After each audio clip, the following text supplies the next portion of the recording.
Bagaimana bisa masuk surga kamu dengan aku? As-sabr was syukur. Karena di antara kita bersabar dan bersyukur. Kif. Bersyukur li'annaka tazawwajtani ana jamilah wa anta khabith.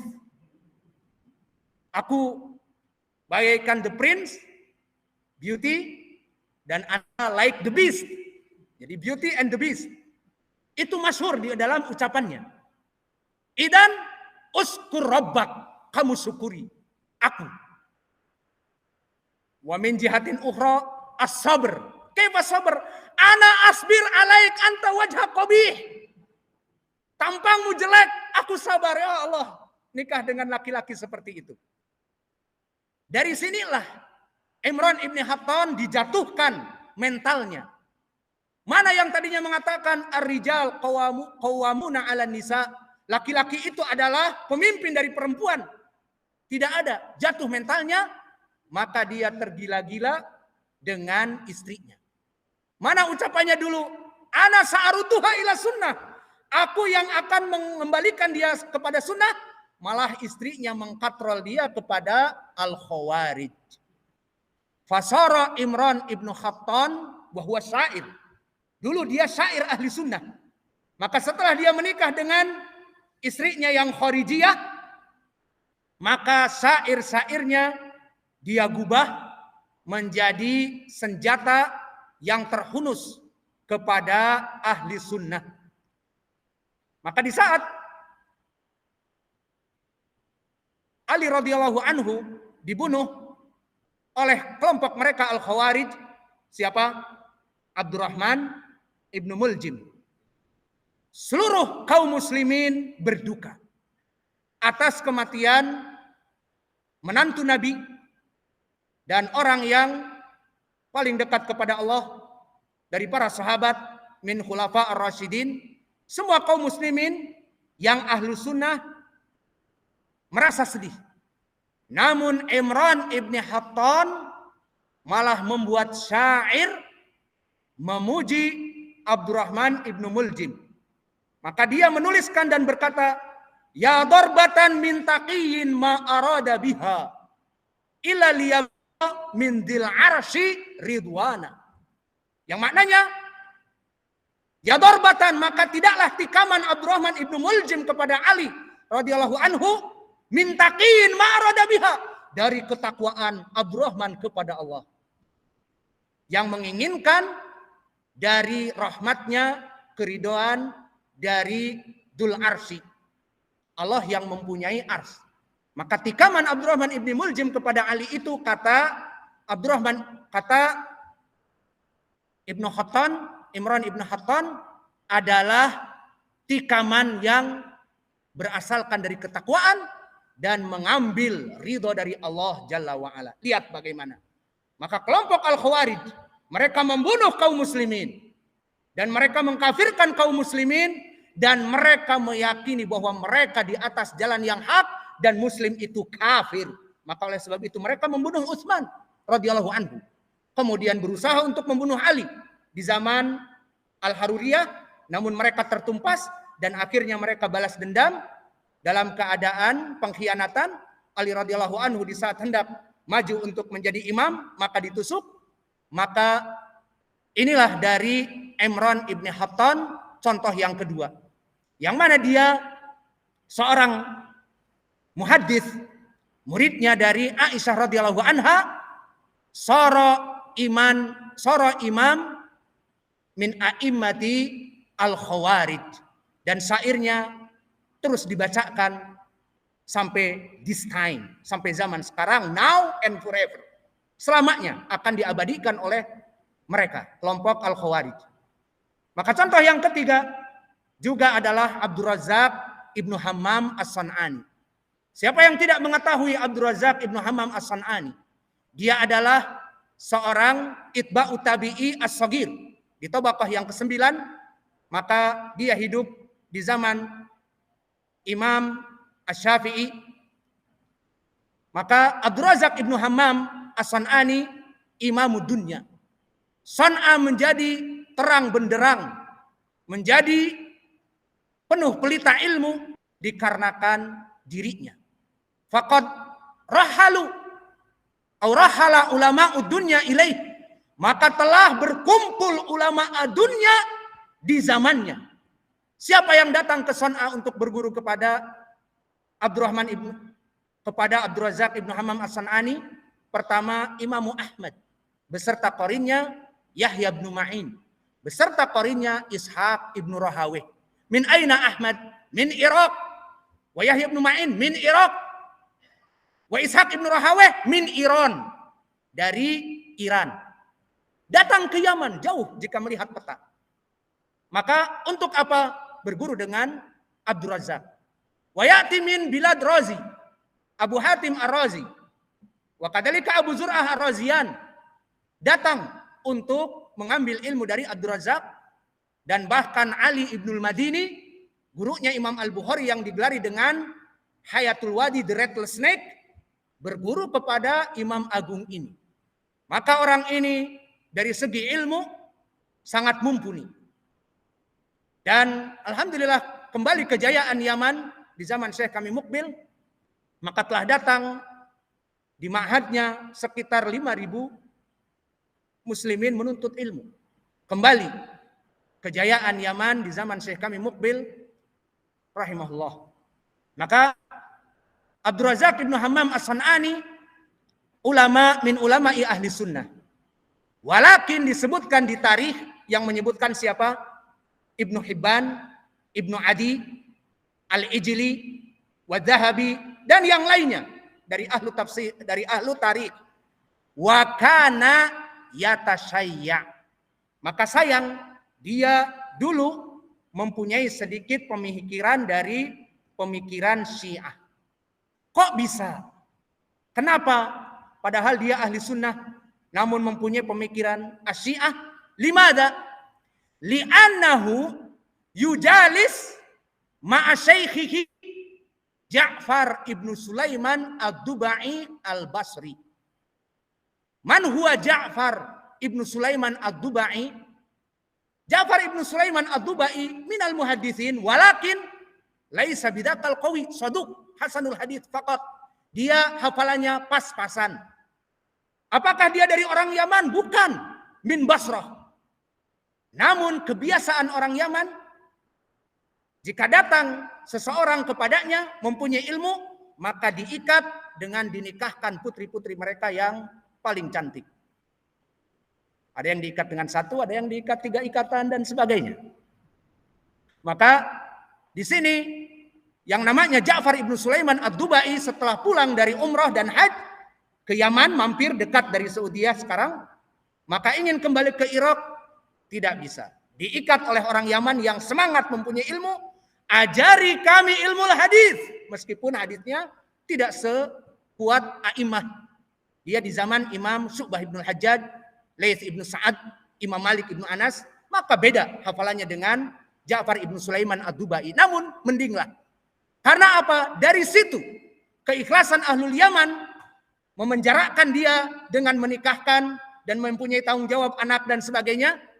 Maka akhirnya dia mengajar di Yaman dan lahirlah Abdur Razak ibnu Hammam As-San'ani yang belajar kepada dia. Kesimpulannya, Abdur Razak ibnu Hammam As-San'ani Salafi Sunni. Namun mempunyai pemikiran Syiah dari mana? Dari Ja'far ibnu Sulaiman ad-Dubai dari Basrah. Dan Basrah tempat fitnah Syiah.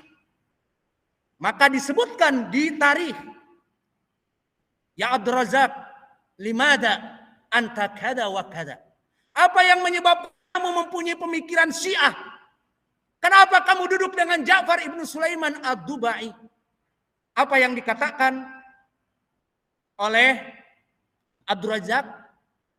Li'annahu husnus sumt. Karena dia akhlaknya baik. Ini dia penyebab. Kenapa Jama'atut Tabligh yang jelas sekali tidak mempunyai ilmu, yang berdakwah dengan kompor dan semangat, maka kenapa dia banyak dicintai misalnya oleh awam, dan banyak awam yang tertipu menghadiri dari kultum-kultumnya ataupun khuruj-khurujnya? Karena akhlaknya yang baik. Datang ke desa ikut goro dengan desa. Kemudian setelah itu maghrib, Pak, pada sholat ada kultum, bla bla bla. Kemudian setelah itu basyasatul wajah dengan keep smiling dan sebagainya, maka orang mencintai akhlak tersebut. Namun akidahnya buruk, namun manhajnya rusak. Maka begitu pun Ja'far ibnu Sulaiman ad-Dubai.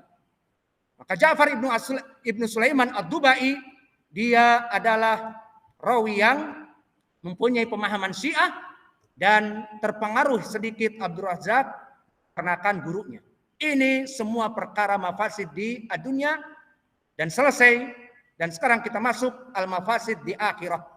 Maka mafsadah orang-orang yang salah memilih teman di hari akhirat dan mereka memerangi dakwah ahli sunnah bersama dan mereka memerangi dakwah Islam secara keumuman, maka kullu ahli nar yahtasimun ba'duhum li ba'din. Maka mereka orang-orang yang dulu sesat dan saling bekerja sama dalam menghancurkan dakwah Ahlussunnah seperti Ihya Uturas, yajtami'un bi amwalihim untuk menghancurkan dakwah Ahlussunnah misalnya, ataupun kelompok Asyiah Ar-Rafidhah, bal kelompok kufar al-Yahud wan Nasara melaksanakan genosid, membumi hanguskan kaum muslimin, baik kaum muslimin yang di Afrika Tengah, baik kaum muslimin yang di Asia, di mana? Di Burma. Dan begitu pun kaum muslimin di zaman 93-an di Bosnia wal Herzegovina oleh orang-orang Serbia dilaksanakan genosid, pembumi hangusan, dari puluhan ribu kaum muslimin dibantai. Maka kerjasama mereka, perkongsian mereka, bahkan collaboration mereka, mengumpulkan uang dan membeli senjata dan kekuatan, maka akan menjadi bumerang bagi mereka. Karena apa? Karena dulu mereka bekerja sama dalam keburukan, maka kerjasama mereka dalam keburukan melawan agama Allah akan membuat mereka saling melaknat, akan membuat mereka di hari akhirat persengketaan yang besar. Seperti Allah berfirman di dalam surat Az-Zukhruf, al-akhilla yauma idin ba'duhum li ba'din aduwwun illal muttaqin.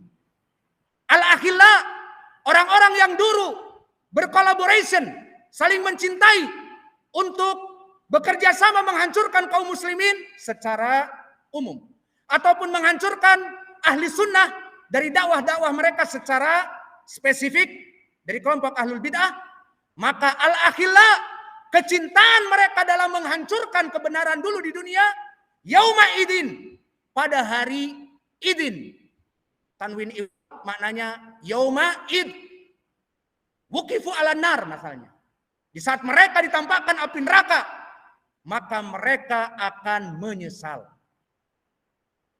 Ba'duhum li ba'din aduun, akan menjadi musuh dari di antara mereka.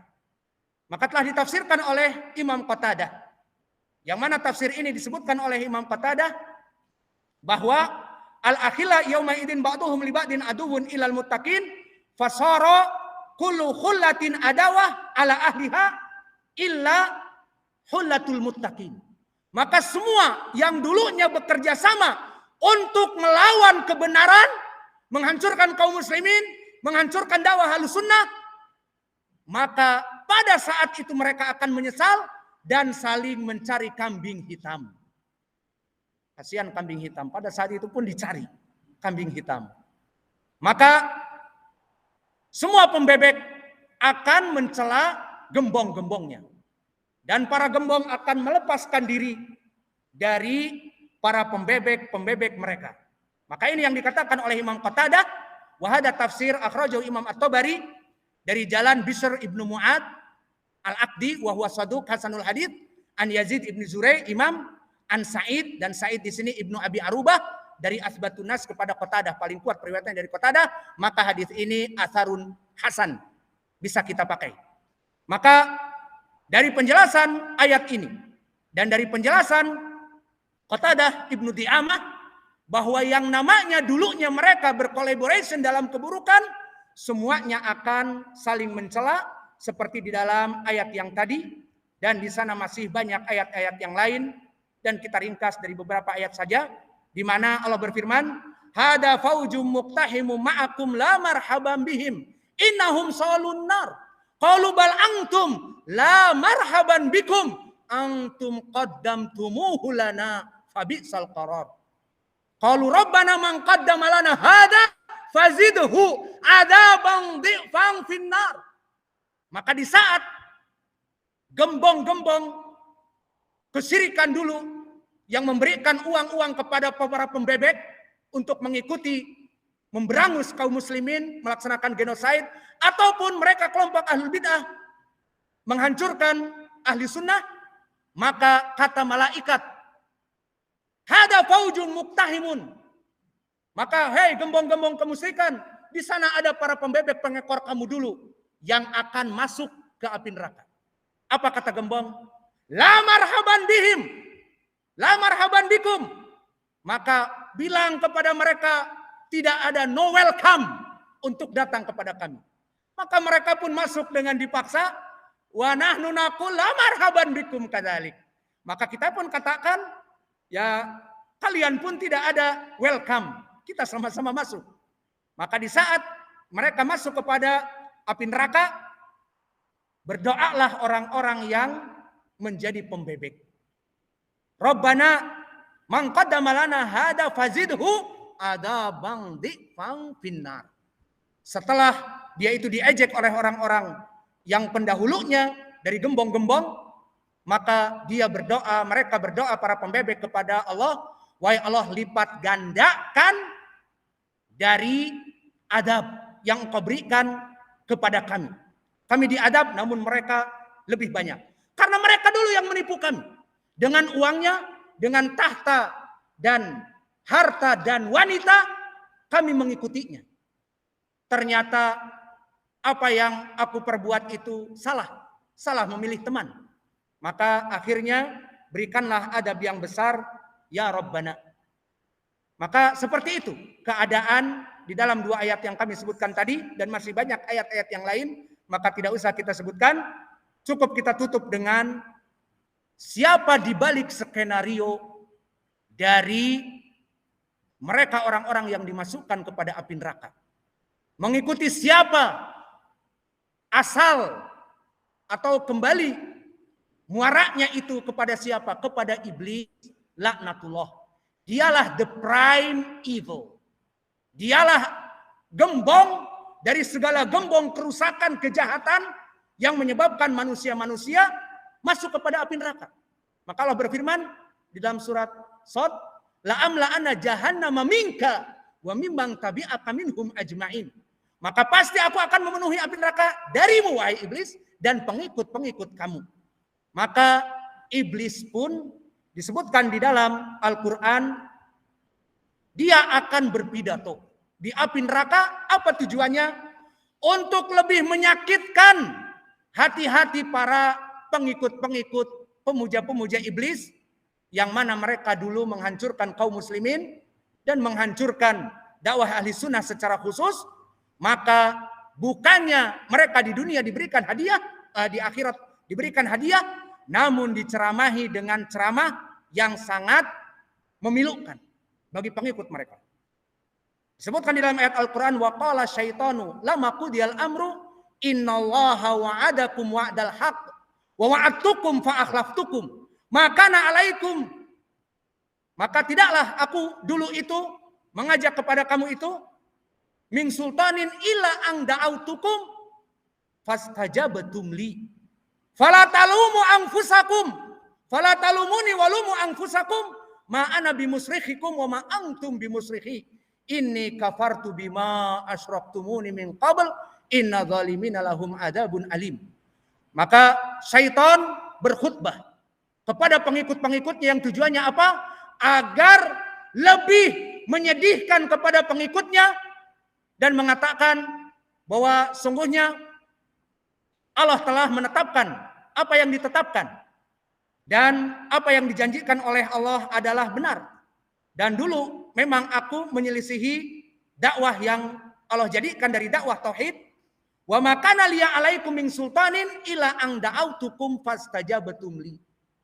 Tapi awas, kalian menjadi pengikutku, aku dulu tidak memaksakan kepada kalian untuk sesat, tetapi aku memberikan kalian 3 harta tahta dunia dan wanita, maka kamu mengikuti kami. Maka kalau begitu apa? Fala talumuni walumu anfusakum. Don't blame to me but blame to yourself. Maka jangan mencela aku, kata iblis. Bukan aku, iblis. Maka jangan mencela diriku, tapi celaklah diri-diri kalian. Agar kalian mencela kalian. Kenapa mengikuti aku? Maka disebutkan bahwa aku telah mengatakan bahwa persekutuan kepada Allah itu adalah tidak benar. Dan adabnya bagi orang-orang yang menyekutukan Allah, adab yang perih dan pedih. Maka mungkin ini yang bisa kita berikan dari pelajaran penutup ini. Wa naktafi ila huna wa jazakumullahu khaira. Mungkin kita bisa berdoa bersama.